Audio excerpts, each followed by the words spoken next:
Well, welcome to the webinar for ASCE, the 2025 report card for America's infrastructure, focusing on ports and inland waterways.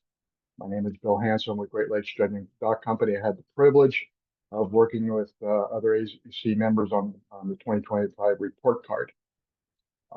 We've got some panelists today that will talk not just about the specifics of their ports, but also the overall report card and how it relates to them. Our agenda will be fairly simple. We have quite a few details to go through. We'll do an overview of the ASCE report card itself, and then focus on some of the components, the ports overview and criteria, and get into some details about condition, capacity, funding, and resilience and innovation that some of the ports have come up with. And then we want to talk about an important part of the supply chain, the inland waterways, and do the same thing with the overview and how we looked at those, and adding in the operation and maintenance part. Towards the end, we'll have a Q&A. So for some ground rules, the session is, well, let me take a step back. I introduce myself. Jose De Jesus, Port of Tampa Bay, is going to join us, is online. Helga Summerall with Port Miami, and then Tracy Z with the Waterways Council. Some of the ground rules: the session is being recorded. Recording and slides will be made available through ASCE, and any input you might have, type questions or any technical questions, please feel free to use the chat function, and we'll get those towards the end. So let's go ahead and get started. Thanks again for the opportunity to talk to you today about the nation's infrastructure, an issue that impacts every American and is crucial to our economy and national security. Today, I'll be detailing the final findings from the 2025 report card for America's infrastructure. So what do we mean by infrastructure, and why is it critical to every American? America's infrastructure is the foundation in which our national economy, global competitiveness, and quality of life depend. While infrastructure is often out of sight, out of mind, when there are deficiencies, we all feel the impact. Infrastructure is more than roads and bridges. It's also the airports we use for travel, the schools our children attend, the parks we enjoy, the water we drink, the public transit we ride, the power that keeps the lights on, and so much more that impacts our daily lives. As the nation's oldest engineering society, representing 160,000 civil engineers who serve as stewards of infrastructure here in the U.S. and around the globe, ASCE serves as a leading advocate for infrastructure. Using an A to F school report card format, the report card provides a thorough assessment of current infrastructure conditions and needs, evaluating 18 categories based on 8 key criteria. I'll go over the details of our grading criteria and specifics of some of our categories, but we're all waiting now for the new grade to be announced, so I'd rather not keep you waiting. Drum roll, please. Go to the next slide, I think. So here's the breakdown. America's, we've got a C this year, first time ever. America's cumulative GPA is a C, the highest it has ever been. And for the first time since 1998, no category received a D- grade. The GPA improved slightly from a C- in 2021, indicating we've made progress around the margins in some infrastructure areas. In fact, grades either increased or stayed the same in 16 of the 18 categories. Since ASCE's last report 4 years ago, the new grades in 2025 demonstrate that investment in infrastructure makes a difference. Landmark federal infrastructure legislation has initiated thousands of critical projects across the country. The 2021 Infrastructure Investment and Jobs Act, or IJA, was the largest comprehensive infrastructure spending package in U.S. history, accounting for $1.2 trillion in infrastructure investments over the course of 5 years, with more than $550 billion of that funding allocated to brand new programs. And the Inflation Reduction Act, IRA, passed in 2022, marked the largest climate investment in U.S. history and has helped facilitate the nation's investment in renewable energy sources. Investments in resilient infrastructure are consistently proven to be an effective use of limited public dollars, as they reduce costs in the long term, especially by minimizing rebuilding needs after a significant event. By adopting the most up-to-date codes and standards, communities will be better equipped to handle disasters and will most responsibly deploy public resources. Despite these positive trends, um, these 9 categories are still in the D range. Those categories include infrastructure Americans use every day, like roads, transit, and energy. Often, these categories are areas that require maintenance and updates, but lack investment and funding. Stormwater and transit tied for the lowest grade of D, though the grade for transit increased since the last report card. Both categories face similar risk due to rising costs and sustainability and resiliency needs. In fact, over 60% of the nation's stormwater utilities say aging infrastructure poses a significant concern to their long-term needs. 8 categories: dams, hazardous waste, inland waterways, levees, ports, public parks, roads, and transit benefited from increased federal funding and upgrades were made, leading to the increased GPA. 7 categories stayed consistent with other previous grades. 2 categories, energy and rail, had grade declines due to safety and capacity concerns. The shift to renewable energy is bringing new sources online while retiring uh, legacy systems such as coal, although some of that's not true today, but they're still part of the discussion. But the total generation capacity remains stagnant as a result, and the nation is in need of more investment in these categories. Even though rail received the second highest grade with sufficient funding and efficient movement of freight through well-managed rail lines, train safety incidents have increased since 2020. Ports received the highest grade. The port sector continues to adjust to disruptions, with the pandemic causing an initial decline in containerized imports, followed by a significant surge.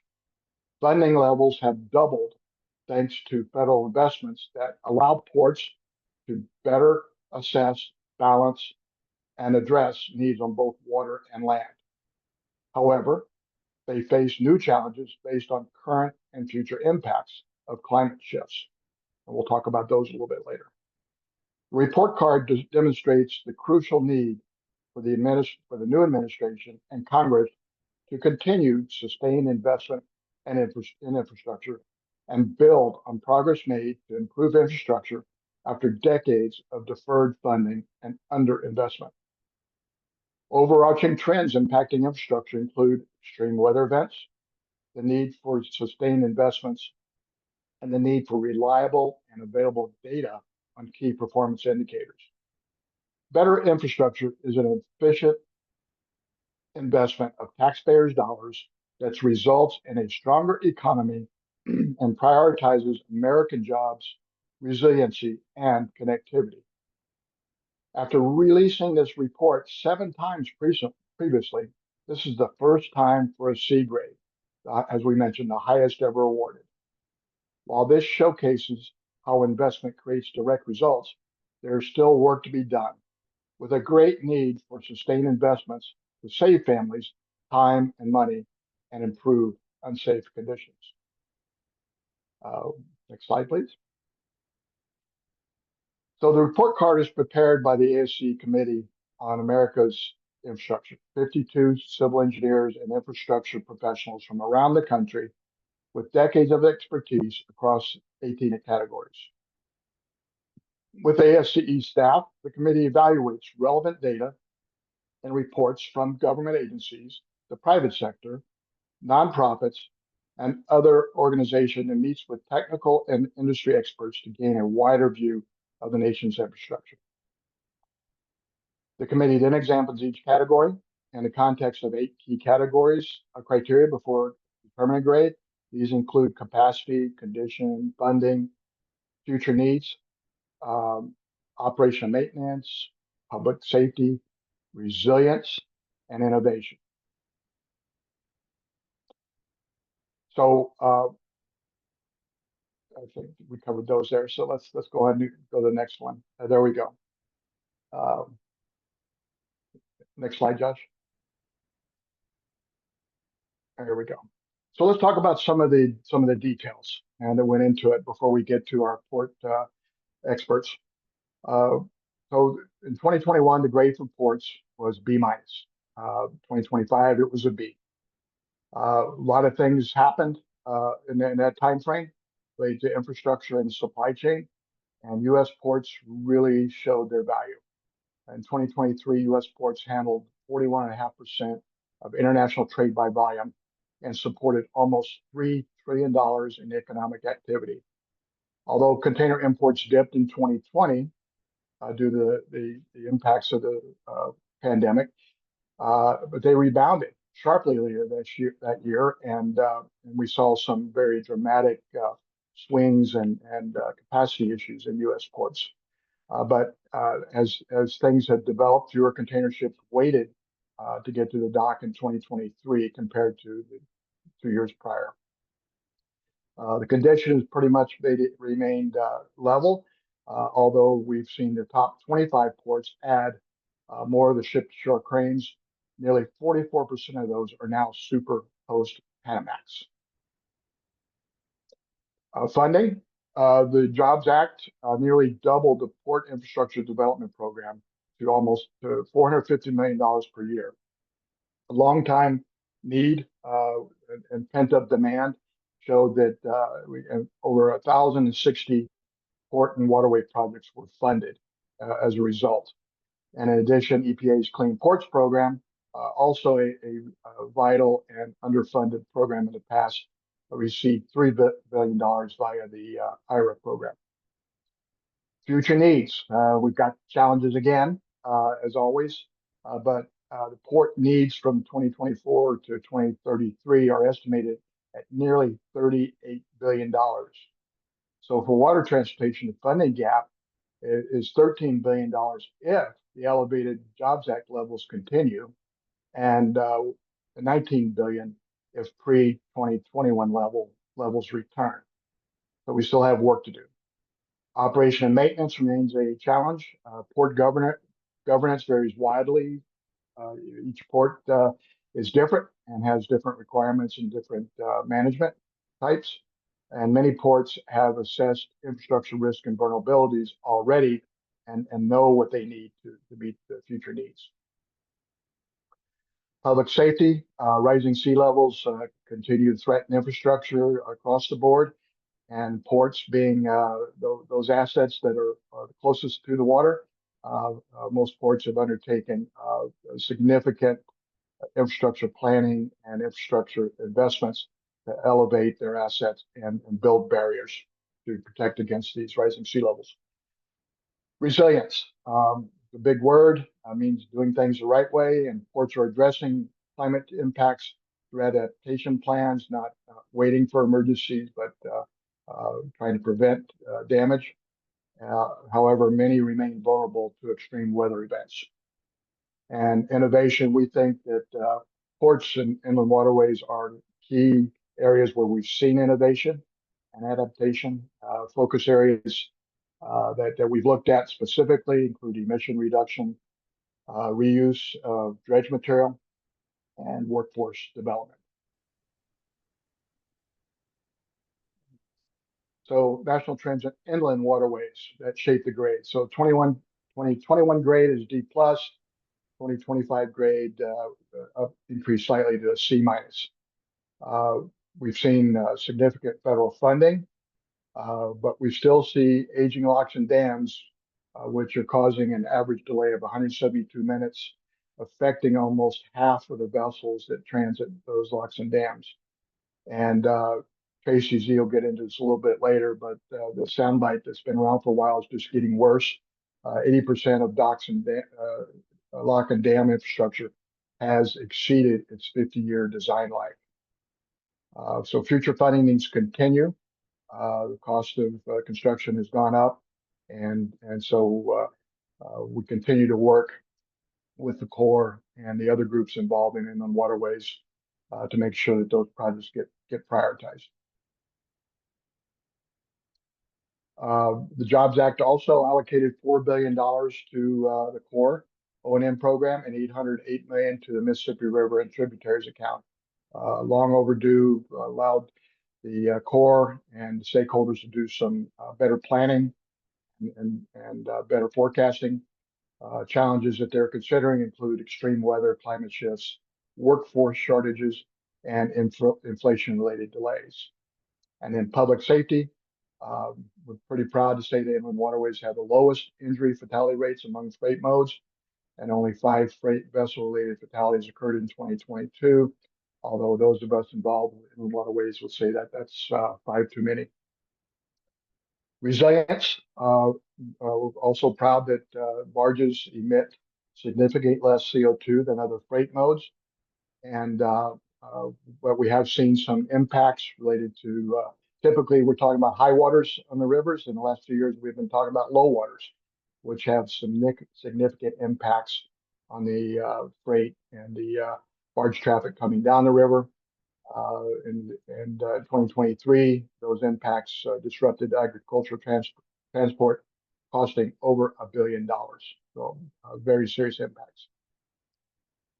So innovation, towing vessels exploring alternative fuels as our the ports and looking at different ways to be more efficient. A lot of that gets driven by equipment investment and some alternative programs. AIS data and machine learning have been used to track vessel traffic and continue to be used, and that'll help us identify better how the traffic works on the river and to be able to allow additional innovation down the road. So with that, I think I've kind of worn out. I'll take a break here and we'll bring in Jose de Jesus to talk a little bit about port condition, and then Helga, I believe you're up here in a few slides as well. So fair warning. All right, Jose. All right, thank you, Bill. Good afternoon. I am Jose de Jesus, Director of Engineering here at Port Tampa Bay. In this section, my intent is to feature some port projects that we've undertaken over the last number of years or currently that I think could be representative of industry trends showing the significant investments that ports have been doing in increasing capacity to move cargo, as well as improving conditions of existing aging infrastructure. Next slide, please. Port Tampa Bay, we're a larger port located in, of course, out of within Tampa Bay. We're pretty spread out, so you can see from this graph, the downtown area, which is where I'm sitting now. It's where we have our cruise activity, and then bottom right of the graphic, that port right wing terminal is about 10 miles, direct. So we have terminals throughout the county to facilitate the movement of different kinds of cargo that we move. Next slide, please. Amongst the investments that we've had recently, which I'll talk about, is expansion of our container yard. We spend a significant amount of efforts expanding our capacity here over the last 10 or so years. Next slide.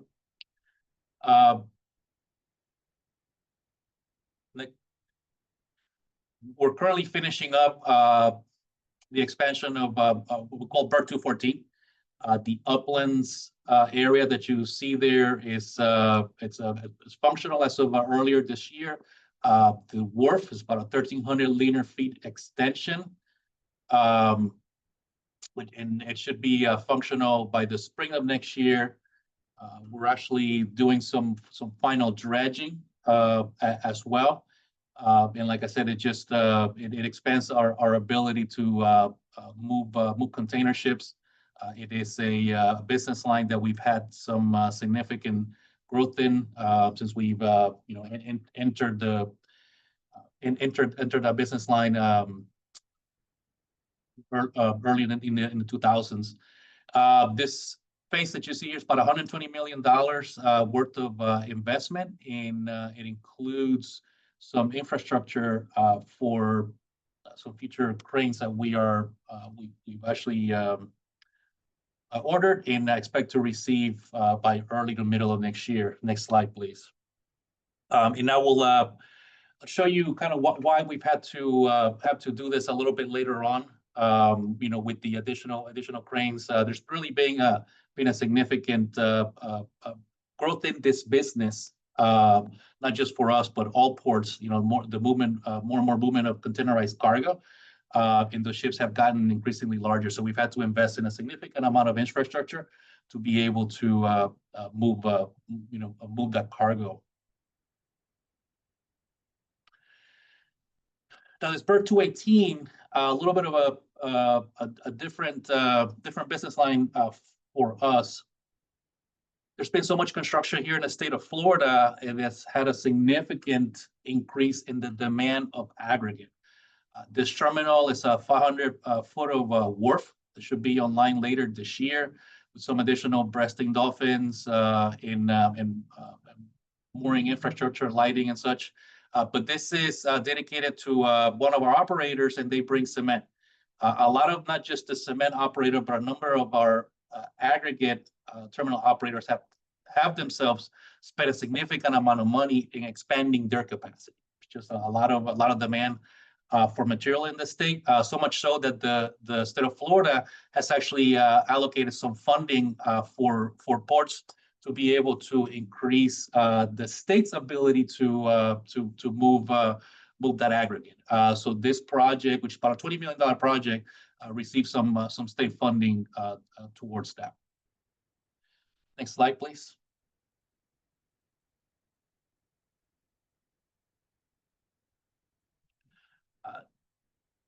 This is a significant long-term project for the port. It is channel deepening and widening, starting out of the Gulf, as you see there, all the way to our terminals up in Tampa. That's about over 40 miles of our navigational channel. It's pretty significant. We're currently estimating about 21 million cubic yards of material that's going to have to be excavated.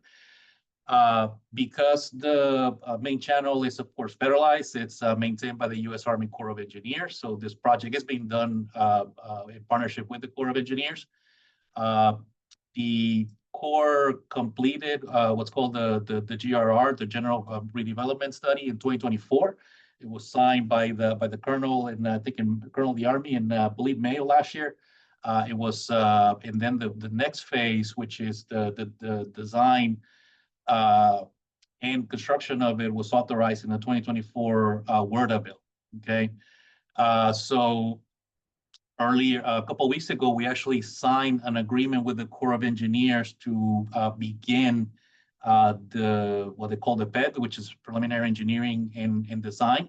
So the design of the project is just getting started, and expect to take about 2 years, give or take, with construction moving subsequent to that. Now, why we're doing this? The graph that we're looking at here is the evolution of container ships. Okay, I mentioned earlier that there's been a significant growth in this business. And with that, with more and more cargo being containerized, the ships have gotten larger, right? Because it's easy to realize economies of scale.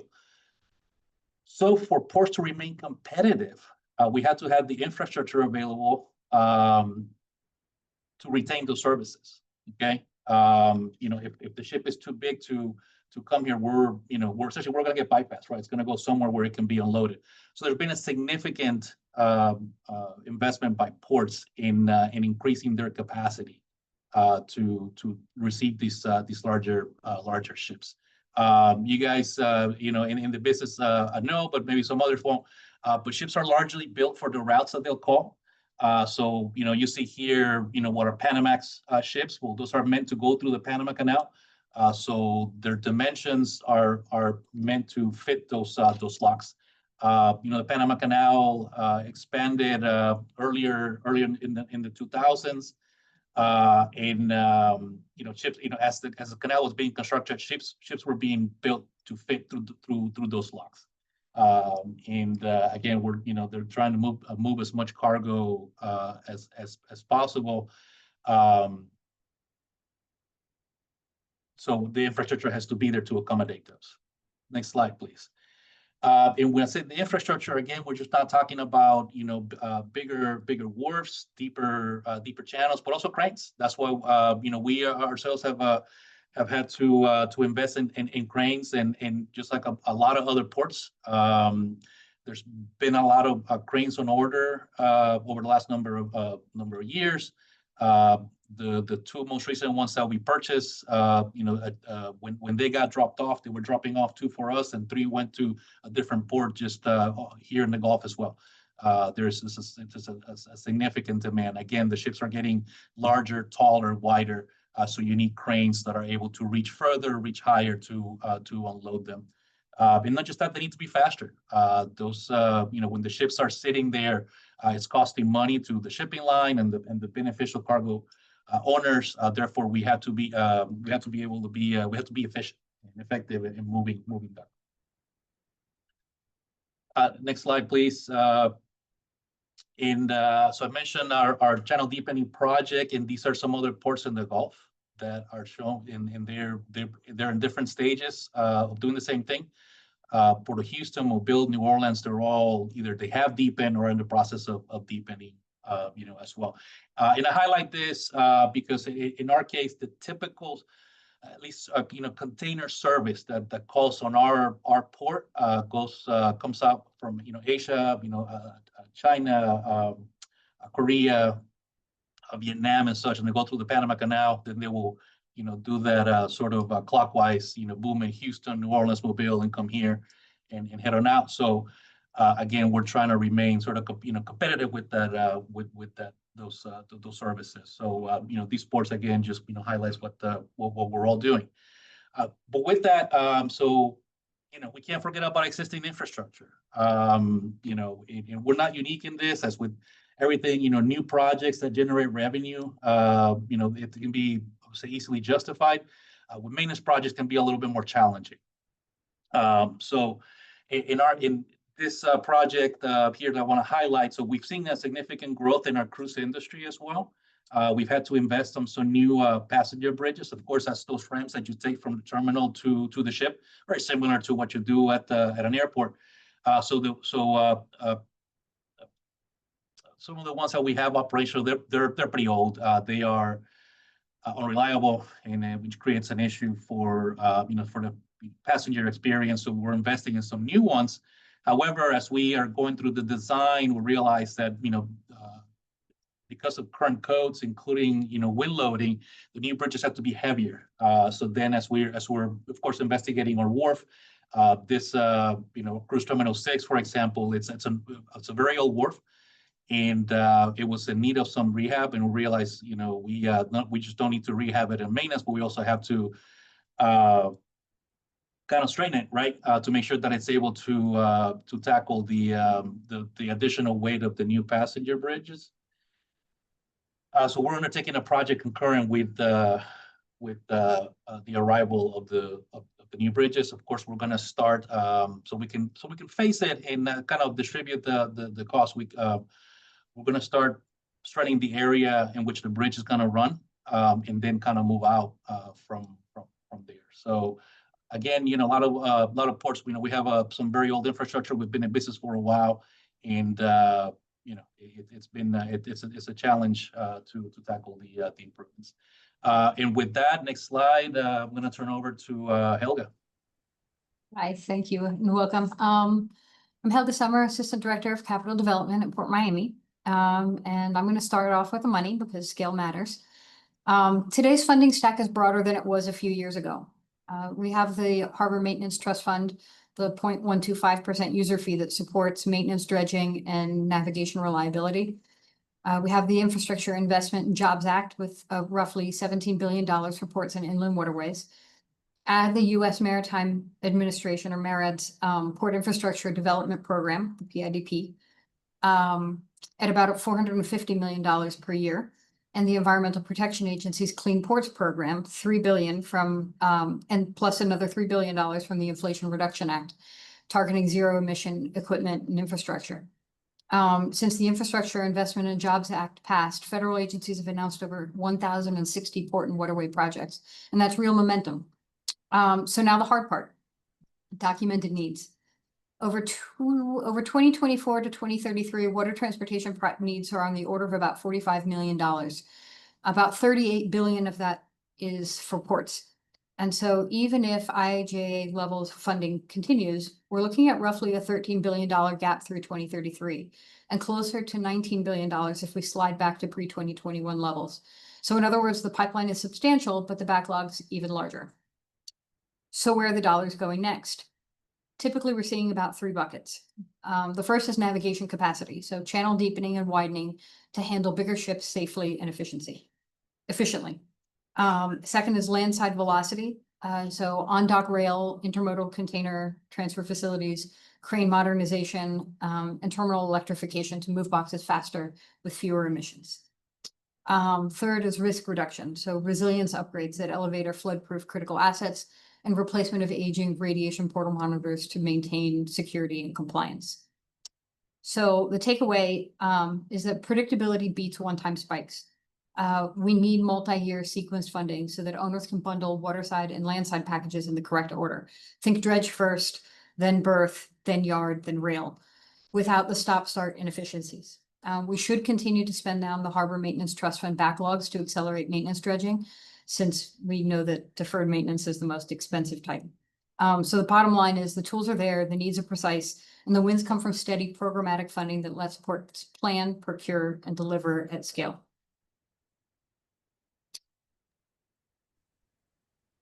Jose?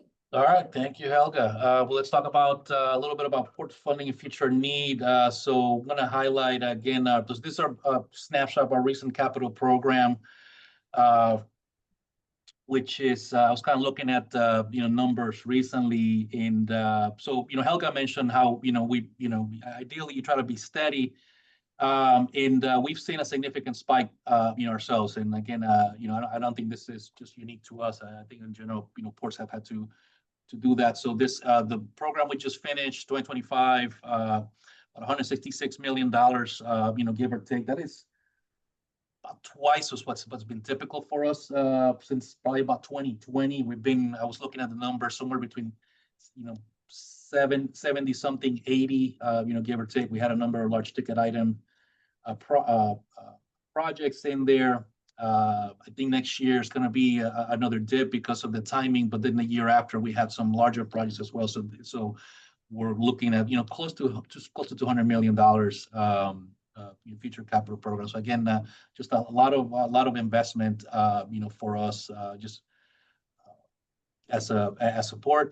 In the next slide, please. But probably nothing bigger than this. So I mentioned our harbor deepening project.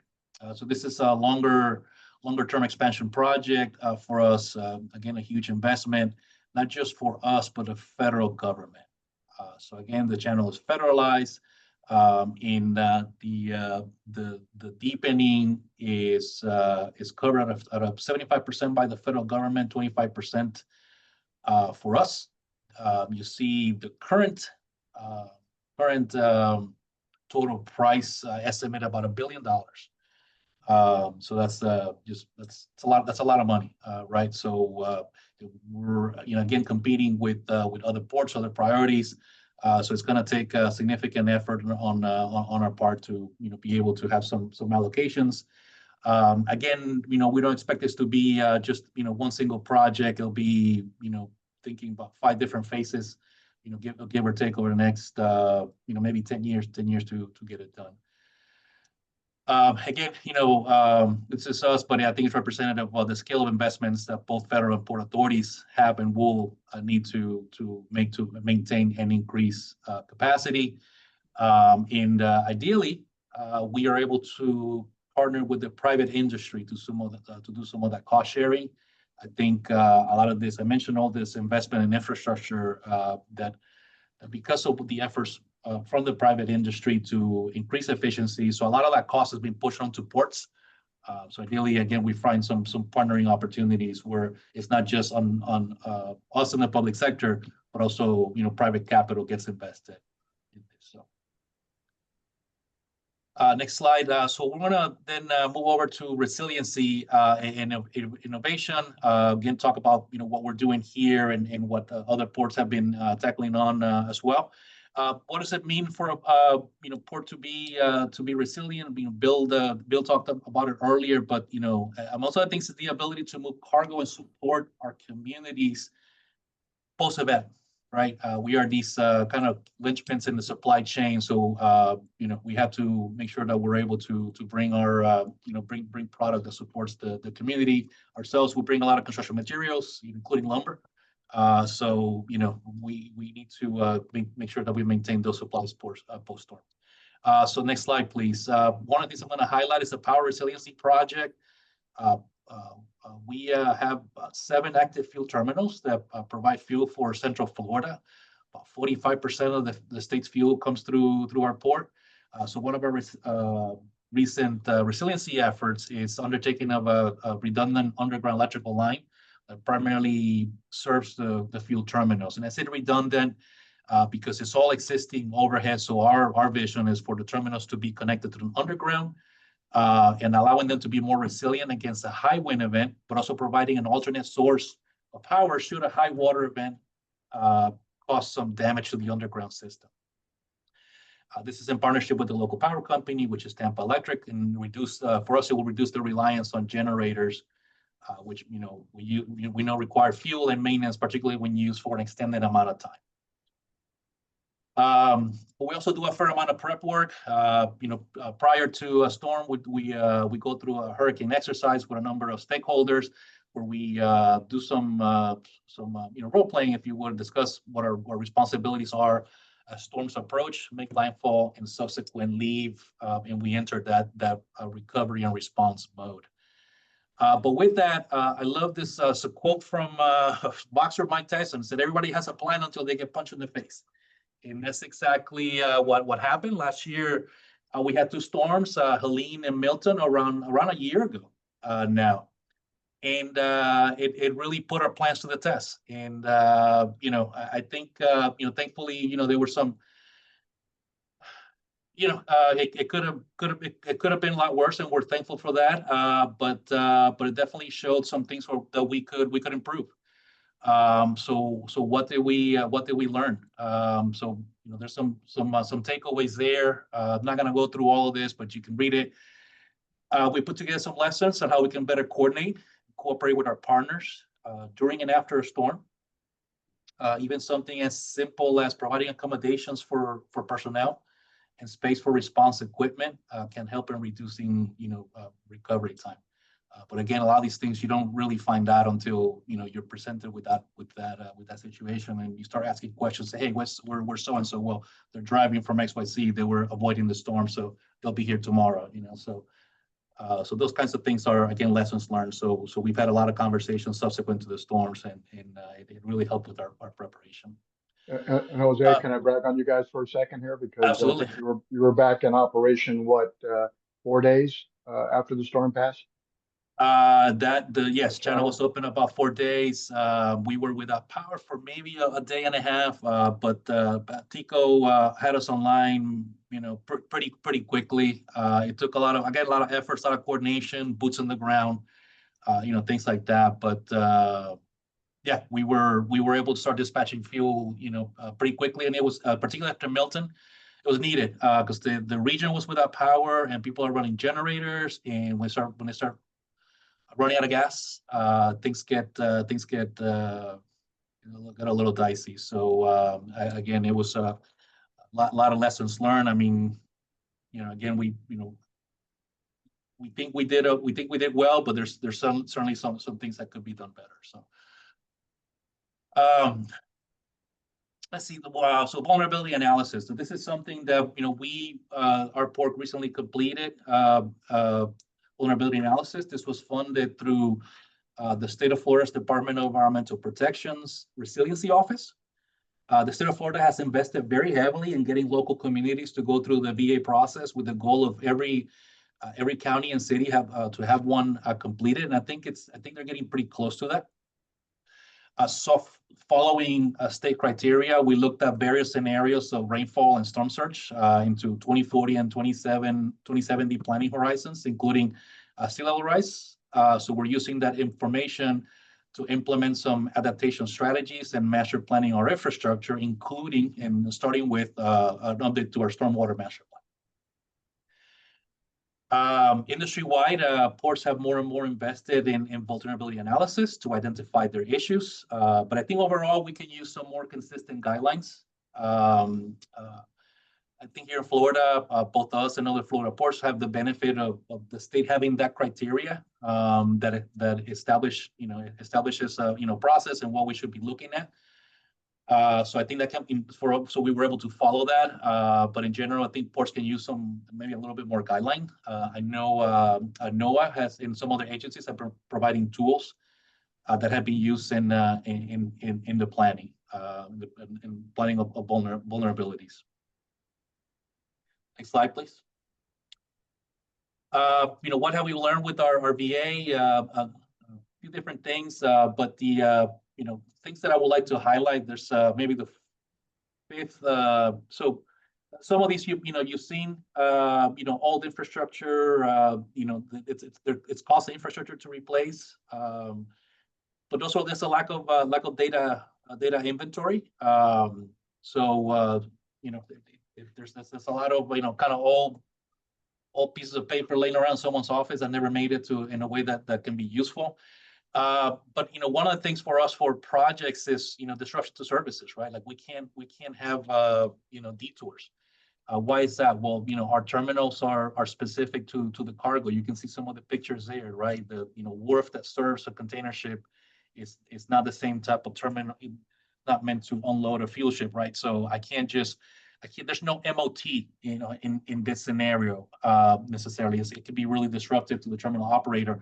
So there's some of the challenges, right, in implementing those, resiliency type projects and retrofitting, old infrastructure. And some of the infrastructure it's actually, it's probably maintained or privately owned. So we may not necessarily have, either access to it or data and things like that. So there's certainly some challenges there on how we again do retrofit projects. Next slide, please. This turn over to Helga. Sure. So on innovation, looking broadly in the industry, on innovation, we're seeing three reinforcing waves. First, electrification and zero emission operations. So shore power is scaling. Los Angeles, Long Beach, and now Port Miami are well-known examples. And many cruise and cargo terminals are following suit. We're pairing that with fleet and equipment electrification and tapping EPA Clean Ports grants to de-risk early deployments. It's not just cleaner, it's quieter, safer, and often more reliable once the grid and the charging are right-sized. Second, in terms of innovation, we're seeing a lot of alternative fuels in new industries. So pilots in hydrogen, green methanol, ammonia, liquefied natural gas, and renewable natural gas are expanding. And ports are positioning as energy hubs and not just users. Add emerging roles like offshore wind marshaling, like the pure wind concept, and you've got ports enabling the broader energy transition while diversifying their revenue. And third, there's smarter operations. We're using vessel queuing and data sharing to reduce anchorage times and cut emissions. We're pushing beneficial reuse of dredged materials to build habitats and living shorelines, and turning a disposal cost into a resilience asset. We're adopting selective terminal automation paired with workforce training campuses, boosting safety and productivity without losing the human expertise that keeps ports running. So across all of this, there's a lot of data tools like NOAA Ports, which is a National Oceanic and Atmospheric Administration's physical oceanographic real-time system that are improving decision-making for pilots and terminal operations. Electrification reduces local air and noise impacts. Nature-based reuse adds surge and flood protection. So innovation isn't necessarily a gadget. It's a system that lowers risks, raises throughput, and improves community outcomes. And so if the funding slides were about scale, these slides are more about speed and purpose. Deploying proven technology now and piloting the next generation where it fits, and keeping data at the center so that every project delivers both efficiency and resilience. And with that, I think, Tracy? Helga, before we turn it over to Tracy, I just want to make a couple observations because Sure. we have a state level report cards as well. A lot of this data comes from, and what to me these slides always show is just how big a country the U.S. is, how diverse the ports are, and when you start talking about all these initiatives, all these issues, the cost sharing money, not just a local port, it's typically at a state level as well. And so all the environmental requirements and all the structural requirements, all those have a state level discussion as well as a national discussion. So it does get complicated, but it's I think U.S. ports have shown it's very doable. So anyway, with that, Tracy, something easy. Let's talk about inland waterways. Yeah, very easy. Thanks, Bill, and thanks for having us here today. Inland waterways. So you're looking at the 12,000 fuel taxed inland waterway system, New Orleans to Minneapolis, all the way up to Pittsburgh and Tulsa, Oklahoma. In 2023, the total tonnage on the system was 464.1 million tons. Coal used to be king of the river up until the last couple of years. Petroleum has taken over, and petroleum is the #1 commodity on the river. Next slide. Oh, I could do it. Okay. And the greatest example of petroleum and the increase on the river and the inland waterways capacity to take more tonnage on the system is you look at the Nashville area. They used to get less than 2% of all their gasoline and ethanol via barge. If you look about 11 years ago, and in calendar year 2024, they got about 60% via barge. So you see the growth of Nashville, pipelines are at capacity, and they're bringing in gasoline and ethanol via barge. So a good news story to tell. Next slide. Okay. So as far as condition, it's not a secret. Our system is extremely old. Most of it was built during the New Deal era in the 20s and 30s. This is the core portfolio at the end of 2024.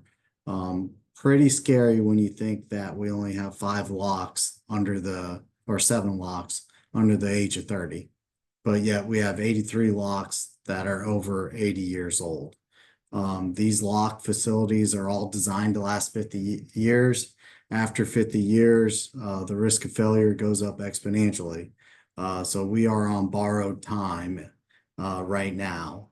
As you saw in the last year and a half, there's been 3 lock failures. Denopolis, Holt, and Wilson all have shut down the system for 6 months to a year for those periods, which has cost a lot of money. All righty. So speaking of money, construction funding is going extremely well. If you look at the last 11 fiscal years, there's been more than $5 billion provided for inland waterway construction above the president's budget. $2.2 billion comes from your annual appropriations, and $3 billion came from the infrastructure package. So where's the $5 billion gone? The green locks are your current locks that are under construction. Lower Mon just became operational. They have some dredging work and then it'll be done. That's #1 up in the Pittsburgh area. But we still have 6 locks that remain ongoing. 3 Rivers is about to be completed. And then you're looking at Chick in Kentucky, which should be done in between 2029 and 2033. Blue is the projects currently in design. Those are your next to go to construction. So it's been since 1993 since we've spent a fuel tax dollars on the Gulf. So Brazos River is a very important lock because it's also the #1 hit lock on the inland waterway system to modernize. This is something we're watching closely. It is the hindrance of the success of the construction program. These are all your active construction projects, the year they were authorized, the authorized cost. Then we go off the first year they receive construction dollar because that's when it matters as far as how long construction actually takes.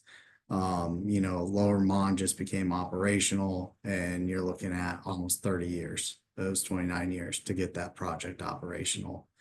We highlight Kentucky and Chick. They're currently going through cost estimates. You're probably going to see Kentucky lock go up significantly and probably have a lock about 400% over the authorized cost. But also Kentucky lock is now a bigger disaster than Olmsted lock. Next slide. Oh, did I go too far? I think it did. Okay, it's all right. So this is our current, whoops, yeah, backlog. This is our current slate of projects in the queue. We have a total of 16 projects right now. If you, as infrastructure package showed, if you look at the 16 projects, if we were to complete all 16 of them right now, you're looking at a $25 to $30 billion portfolio if you were in today's dollar to construct them all. Operation maintenance, I mentioned the lock failures at Holt and Denopolis and Wilson. Good news, Congress has fully recognized the need to modernize the system. The green on this chart that I'm showing you is the scheduled closures. So we saw an uptick in funding for O&M dollars, means more time where we could schedule closures, good for shippers, means you could plan the outages and they could work around the dates that they're closed. Red is on schedule for events that last longer than 24 hours. As you can see, 2010, we had a lot more red than green. So seeing that red and green flip is a success story that we like to tell. And with that, Bill, I'll turn it back over to you. Great. And we've got some questions. Feel free to populate the chat box. In the meantime, if folks don't have them, I do have a few. And I did want to talk a little bit too about what this generational funding that came out of the Jobs Act means for us, because it was a big deal. Unfortunately, it's a supplemental, which means you get a lot of money too quick with requirements that are difficult to implement. And so doing a report card 2 to 3 years after that money becomes available makes it difficult to see real results. In some cases, port development grants, we saw very good reaction, very quick reaction for a lot of that. But other parts of it just take a while. And so it'll actually be kind of interesting for me to come back and look at the 2030 report card and see how we did with all that funding, and also to see how Congress does with leveling out the investments so that we can accomplish things on a more robust, consistent basis. As a contractor, I can tell you we're sensitive to that. We want to see these projects get done as well, efficiently and cost effectively as possible. So we're looking for ways to engage as well early on to bring these projects to market. So Tracy, I'm going to stick with you since you got the mic on there. So the impacts, high water, low water, I mean, you guys have to deal with some of this stuff every year. You had it in the locks and dams and all those things. How do you guys do it? How do you react to all that? Yeah, unfortunately, Mother Nature with the river system plays a major factor, especially on the lower Miss and the lower end of the Ohio where there is no locks and dams. So the amount of water into the system greatly matters. We had a great 20 years where we had minimal low water impacts. Yes, we've always had high water impacts, but you could tie up the boats and generally get through those with minimal closures. The last 4 years, we've had significant low water.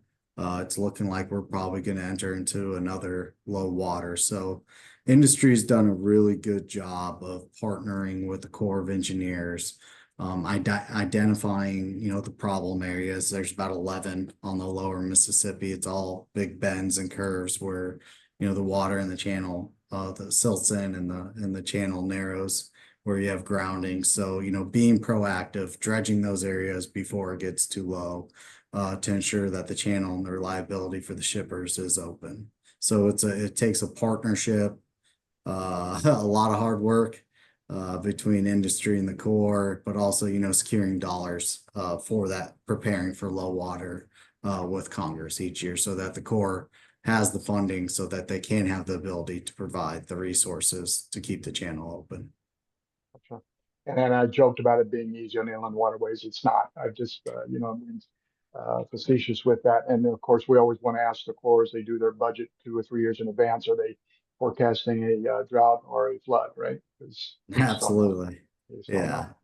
So, and the inland waterways feed agriculture, feeds the world, feeds our ports, and that's a big part of the rationale. If you ever want to have a friend when you advocate for infrastructure investment, go grab your local agriculture guy, soybeans, corn, whatever, because they tell the story better than anybody. Talk a little bit about the ports again. Our byline at Great Lakes, it all starts with dredging. That's mostly a reflection of what happens after you deepen a port. And both Jose and Helga talked about it a little bit because it's just the start of the cycle. And so Helga, Port Miami, you really kicked off the last deepening cycle in the U.S. with your deep dredge. Can you talk a little bit of what's happened to your port, how it's grown and changed since you had the water itself? Right. So deepening to Neo-Panamax depths unlocked year-round calls by larger vessels. And that brought more weekly services, better schedule reliability, economies of scale that our shippers demanded, especially refrigerated cargo bound to and from Latin America and the Caribbean. The project paired depth with modernized channel geometry and navigational aids, so pilots gain more under keel clearance and maneuvering room, and that reduces tidal delays and weather-related restrictions and improves berth productivity. So deepwater only pays off if the land side is ready. So in parallel, we added Super Soak post-Panamax cranes. We restored on-dock rail, both of which we're planning on getting additional cranes soon, and we're planning an expansion of that on-dock rail project. But we also expanded our reefer plugs and digitized gate operations. And so the combined package is why carriers have leaned into Miami for gateway and transshipment calls. That dredge was a foundational move that made subsequent densification and yard electrification worthwhile because the ship sizes and the call profiles justified the capital spending. Thanks, Hug. And then Jose, we actually did the last Stephen there. Big Ben is one of those projects went really well, finished early. But I remember even halfway through that project, you guys are already getting calls to go deeper. How does a port look at a project that takes 10, 20, 30 years to get to market? How do you forecast that? How do you plan for that? So first of all, Bill, I don't know if you've seen it, but that port right wing terminal that the Big Bend Channel leads to has just exploded for us. It went from one operator on the west end to now it's fully leased out and we have a couple infrastructure projects that going there. So it's that expansion itself, that deepening that you guys did for us some years ago has paid off tremendously for us. Just like obviously that deepening of the channel has paid off for Port of Miami. So it's been a great investment. But for us, again, these are federal authorizations. So we've known this is something that we wanted to do for a while. So it takes working with our with our partners and our stakeholders, and we need to know that there is in fact that demand with our beneficial cargo owners that is gonna support the economics of it. But again, it takes us working with also our representatives in DC to make sure that we're able to get those authorizations done. and allocate not just authorize it, but also allocate the funding to the Corps of Engineers to do the studies and subsequently do the construction. So it takes time. There's some politics behind it. Like everything else. But we have to just be persistent. These are long processes. It includes environmental evaluations and things like that. Those are you can't forget those, and they take time. But you have to stay after it and have dedicated staff and partners along the way, both technical and the kind of consulting side that helps with the helps navigate sort of the federal aspect of it. So. But again, it's shown its value. Yeah, well, it sounds a lot like Tracy's spiel on locks and dams as well, right? It just takes a while, and you got to work through it and be consistent. And I think at the end of the day, again, we all want to see results, right? That's what sells it, and that's what hopefully brings Congress and administration to the table for more. Because ultimately, that's we got to build this stuff. You got to keep improving.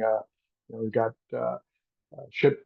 Jose, you showed the picture with the ship sizes changing, and certainly the Panama Canal and Suez Canal have been responding to that over the years. And then Tracy's folks have competition from other foreign entities as well. So I think we've got a good story to tell. We've got grades that need to come up.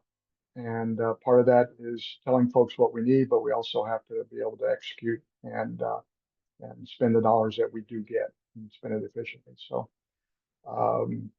Josh, I don't see any questions. Do you have any questions in your chat box anywhere? I do not. If folks have questions, please put that in the chat or the Q&A, and we'll pick up on those.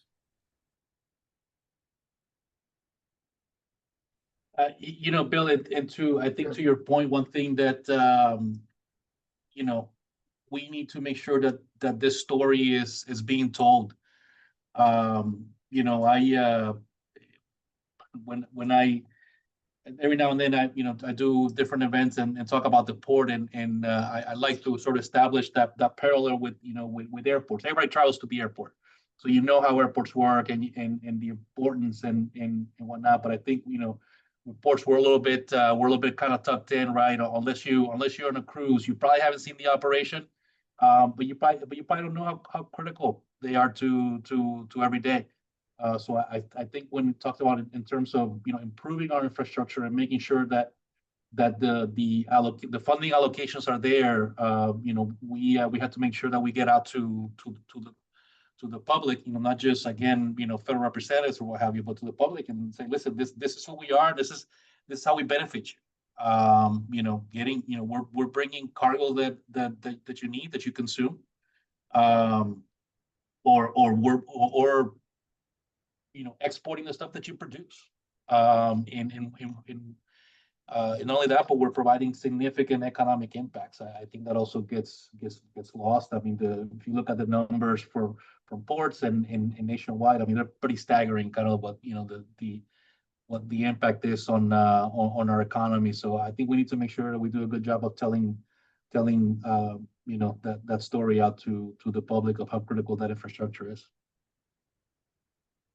I'm mindful of how the Corps justifies their projects with a benefit cost ratio, which has really got their hand tied on what they consider as benefits. And we've always challenged them about doing a 10-year afterlook and go look at what's happened, like at the Port of Miami or the Port of Tampa.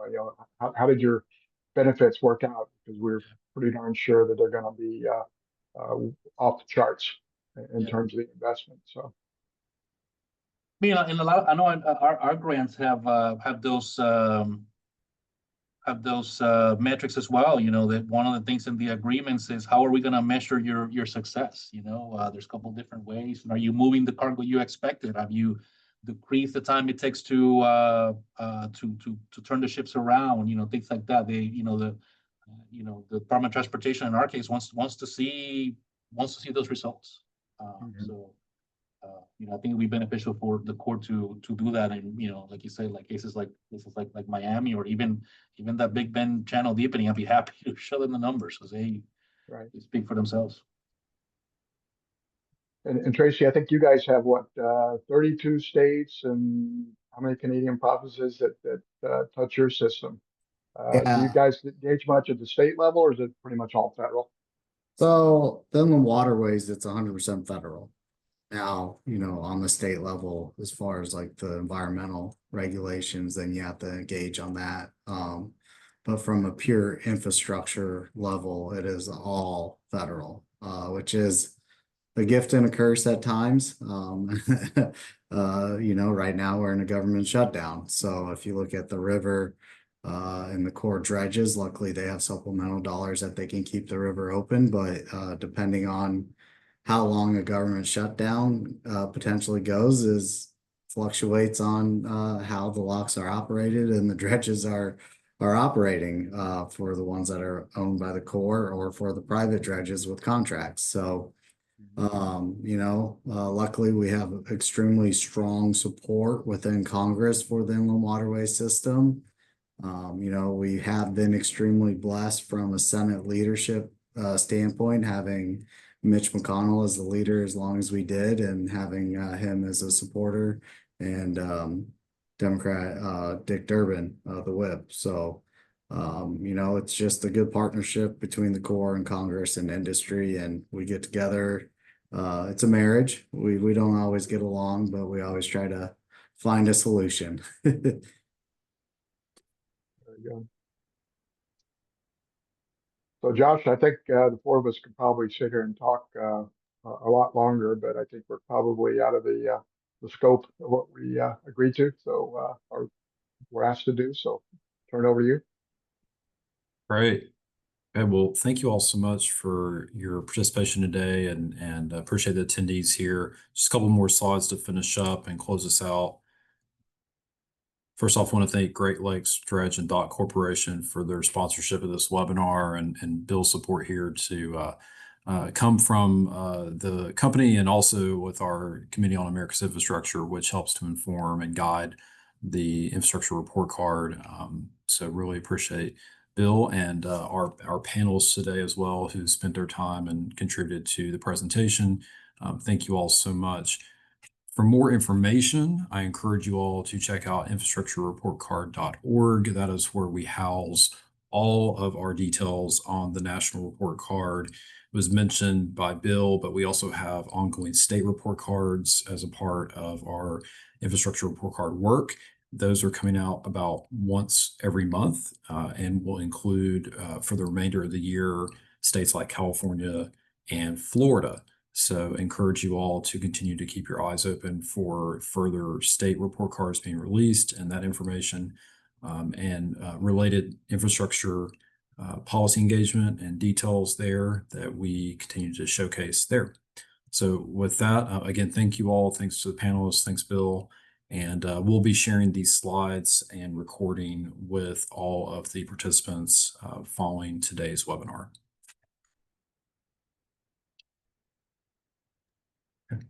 Thank you all so much. Thank you.